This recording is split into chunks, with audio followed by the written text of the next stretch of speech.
السلام عليكم ورحمة الله وبركاته. ازيكم يا بنات؟ عاملين ايه؟ يا رب تكونوا بخير. رمضان يعني حلويات، كنافة، بسبوسة، قطايف، جلاش. النهارده ان شاء الله هعمل معاكم اصابع الجلاش محشية بالكنافة والبسبوسة والمكسرات. هعمل ميكس من الكنافة والبسبوسة والمكسرات وهحشي بيها الجلاش، وهعملها معاكم بأسهل طريقة وان شاء الله هتعجبك. وهقولك على كل التريكات والتفاصيل والتسوية المظبوطة عشان تطلع معاكي احلى صينية جلاش بالكنافة والبسبوسة والمكسرات. تعالي معايا شوفي هعمل اصابع الجلاش بالكنافه والبسبوسه والمكسرات ازاي. يلا بينا. معايا لفه جلاش بلدي او الزهار او المتوفر عندك، ومعايا كمان ربع كيلو من الكنافه كنت مفرزاها عشان لما اجي افركها تكون معايا ناعمه. شوفي الكنافه بعد ما فركتها بقت معايا ناعمه ازاي. وممكن كمان بتضربي الكنافه في الكبه. ومعايا كمان ربع كيلو من دقيق البسبوسه او دقيق سيمولينا او سميد بسبوسه. وعلشان اعمل شربات الجلاش، وشربات الجلاش بيكون وسط بارد وسط، ولا خفيف ولا تقيل. معايا كوبايتين من السكر، هحط عليهم كوبايه ونص من الميه واحطهم على البوتاجاز، واول ما بيغلوا بضيف عصير نص ليمونيه وهدي عليهم النار واسيبهم يغلوا لمده 5 دقايق زي ما احنا متعودين. في اخر غلوه بضيف كيس من الفانيليا مع معلقه من السمنه البلدي. الفانيليا مع السمنه البلدي بتدي للشربات طعم وريحه حلوه جدا. وهبدا بسم الله الرحمن الرحيم. واول حاجه هعمل شربات الجلاش عشان يبرد. بسم الله الرحمن الرحيم. كوبايتين السكر. بسم الله الرحمن الرحيم. هحط عليهم كوبايه ونص من الميه. بسم الله الرحمن الرحيم. وهاخد الشربات وارفعه على النار، واول ما بيغلي بضيف عصير نص ليمونيه وهدي عليه النار واسيبه يغلي لمده 5 دقايق. وفي اخر غلوه هضيف كيس من الفانيليا مع معلقه من السمنه البلدي. هاخد الشربات وارفعه على النار، وفي حله هحط 3 معالق من السمنه تسخن، ويا سلام لو سمنه بلدي. بسم الله الرحمن الرحيم. وبعد ما السمنه سخنت هنزل بالبسبوسه احمرها اديها اللون الذهبي. بسم الله الرحمن الرحيم. هقلب في البسبوسه لغايه لما البسبوسه تاخد اللون الذهبي. بسم الله الرحمن الرحيم.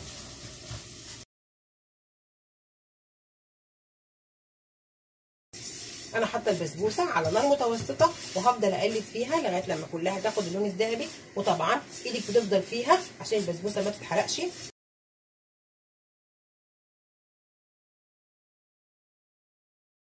وهنا الشربات غلى وهشيل الريم اللي بيظهر فوق الوش. بسم الله الرحمن الرحيم. وهحط عصير نص ليمونه. بسم الله الرحمن الرحيم. وهدي النار على الشربات وهسيبه يغلي لمده 5 دقايق. البسبوسه بدات تاخد لون.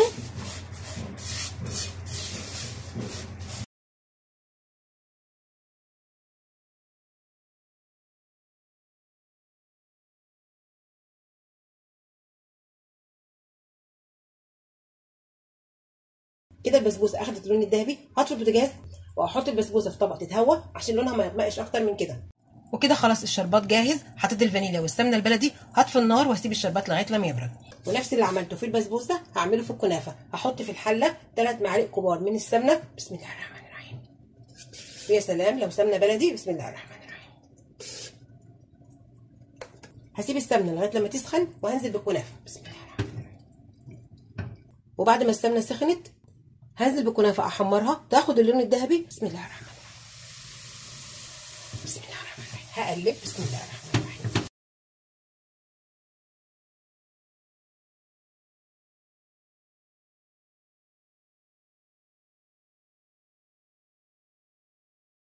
ما تسيبيش الكنافه وتمشي، لازم تقلبي في الكنافه لغايه لما الكنافه كلها تاخد اللون الذهبي. بسم الله. بفضل اقلب في الكنافه لغايه لما الكنافه تتحمر وتاخد اللون الذهبي. بسم الله الرحمن الرحيم. انا حطاها على نار متوسطه.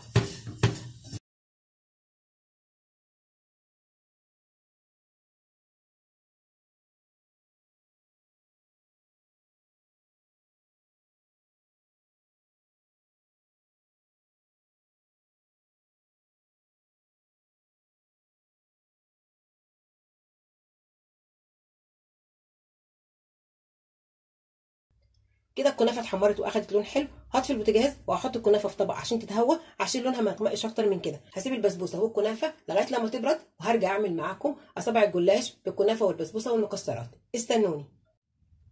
وبعد ما البسبوسه والكنافه بردوا هحطهم في طبق واحط عليهم كوبايه من المكسرات او سوداني وجوز هند وزبيب او زبيب وجوز هند، واحط كمان نص كوبايه من الشربات عشان الحشوه تمسك في بعضها وما تقعش من الجلاش. هبدأ بسم الله الرحمن الرحيم. هحط البسبوسة في الطبق بسم الله الرحمن الرحيم، وهحط كمان الكنافة بسم الله الرحمن الرحيم، وهحط المكسرات بسم الله الرحمن الرحيم، وهحط كمان نص كوباية من الشربات بسم الله الرحمن الرحيم، وهخلط البسبوسة مع الكنافة مع المكسرات والشربات.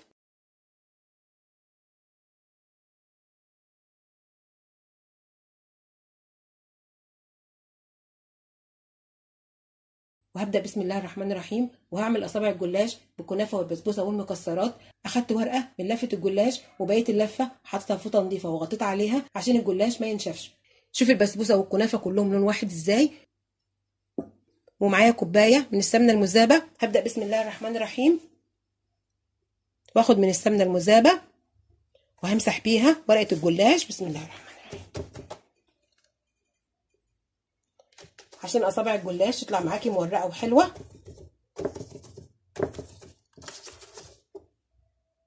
بدهن لفة الجلاش كلها بالسمنة بسم الله الرحمن الرحيم، وبتني ربع ورقة الجلاش بسم الله الرحمن الرحيم.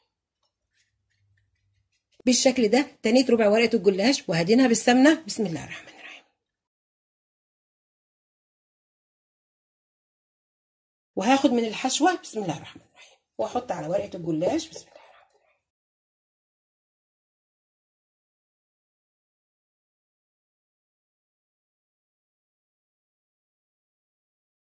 وبساوي الحشوة بسم الله الرحمن الرحيم.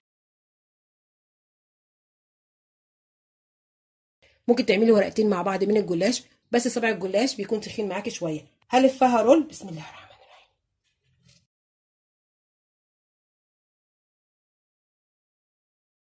بالشكل ده لفتها رول. وصاج او صينيه هدينه كويس جدا بالسمنه بسم الله الرحمن الرحيم.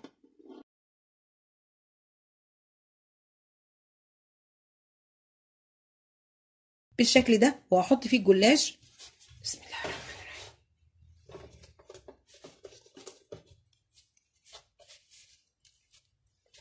بالشكل ده هعمل واحده تانية ورقه الجلاش هدينها كلها بالسمنه بسم الله الرحمن الرحيم.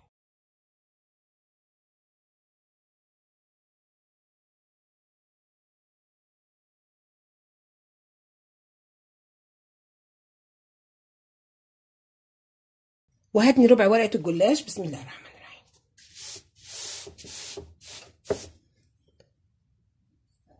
وهدينها بالسمنه. وهحط من حشوه الكنافه والبسبوسه والمكسرات بسم الله الرحمن الرحيم. ممكن بتحشيها مكسرات بس، ممكن كمان بتحشيها كاستر او القشطه الكدابه.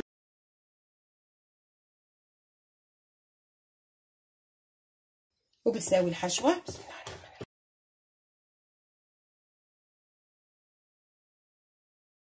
عايزه تكتري الحشوه عاوزه تقلليها حسب رغبتك، بس كده المقدار المظبوط. هلف ورقه الجلاش رول بسم الله الرحمن الرحيم. وانت بتلفي بتضغطي عليها بسم الله الرحمن الرحيم.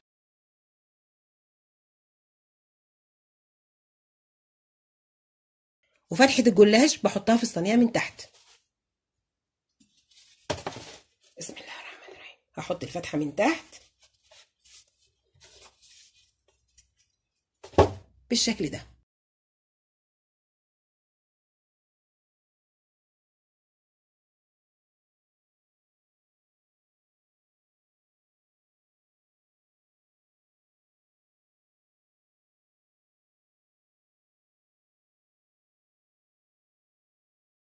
بالشكل ده هكمل الكميه وارجع لكم تاني. وبعد ما حشيت الجلاش بالكنافه والبسبوسه والمكسرات هحط عليها سمنه سخنه عشان اصابع الجلاش تطلع معاكي من بره كريسبي ومن جوه طريه. بسم الله الرحمن الرحيم. هحط على اصابع الجلاش سمنه سخنه، والسمنه الزياده بتصفيها بعد كده.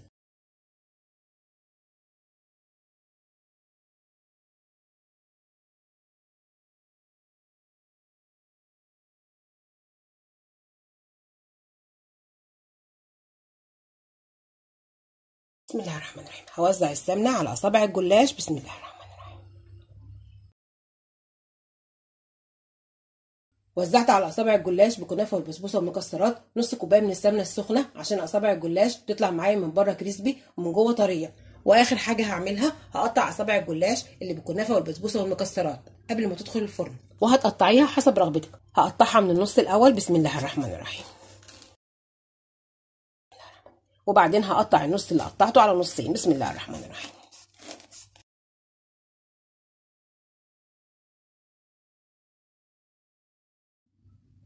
وهدخل اصابع الجلاش اللي بالكنافه والبسبوسه والمكسرات فرن ساخن على درجه حراره 180 في الرف اللي في النص لغايه لما تستوي وتاخد اللون الذهبي.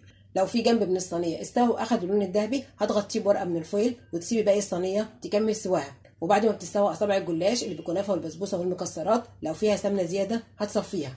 هدخل اصابع الجلاش اللي بالكنافه والبسبوسه والمكسرات الفرن، لما تستوي وتاخد اللون الذهبي هرجع لكم تاني. بسم الله ما شاء الله، ده شكل اصابع الجلاش اللي بالكنافه والبسبوسه والمكسرات بعد ما خرجت من الفرن استوت واخدت اللون الذهبي. وبسم الله ما شاء الله الصينيه كلها لون واحد عشان كل شويه كنت بقلب في الصينيه داخل الفرن.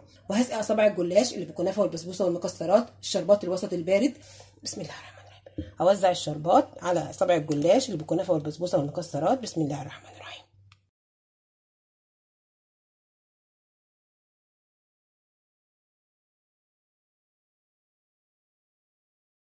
بسم الله الرحمن الرحيم. وهوزع الشربات على اصابع الجلاش اللي بالكنافه والبسبوسه والمكسرات بسم الله الرحمن الرحيم.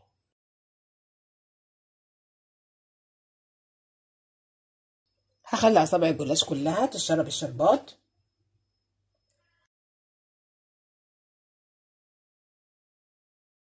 وزعت الشربات على اصابع الجلاش اللي بالكنافه والبسبوسه والمكسرات وهغطي عليها واسيبها لغايه لما تبرد وهقدمها بسم الله الرحمن الرحيم.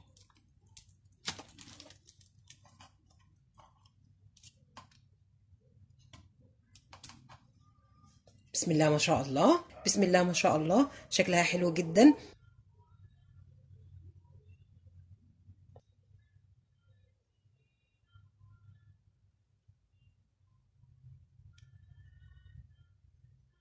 بسم الله ما شاء الله، شكلها حلو جدا. بسم الله الرحمن الرحيم.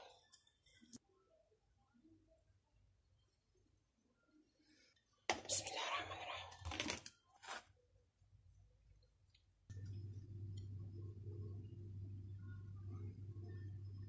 ده الشكل النهائي لاصابع الجلاش بالكنافه والبسبوسه والمكسرات، شكلها حلو جدا وطعمها ان شاء الله هيعجبكم.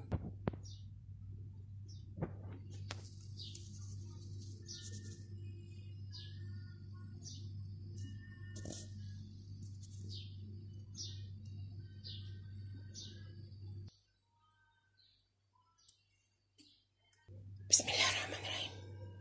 بسم الله ما شاء الله، شكلها حلو جدا، واخده اللون الذهبي من فوق واللون الذهبي من تحت، تسويتها كلها واحد، وكمان الحشوه ما خرجتش منها وكريسبي من بره وطريه من جوه. جربي اصابع الجلاش اللي بالكنافه والبسبوسه والمكسرات على طريقتي وان شاء الله هتعجبك. والنهارده عملت معاكم اصابع الجلاش اللي بالكنافه والبسبوسه والمكسرات، وقلت لك على كل التريكات وكمان قلت لك على التسويه الصح عشان تطلع معاكي احلى اصابع الجلاش بالكنافه والبسبوسه والمكسرات. جربيها على طريقتي وان شاء الله هتعجبك. يا رب تكون حلقتي النهارده عجبتكم، وما تنسوش تعملوا لايك وشير للفيديو واشتراك للقناه وتفعيل زر الجرس عشان يوصلك مني كل جديد. كل سنه وانتم طيبين، السلام عليكم ورحمه الله وبركاته.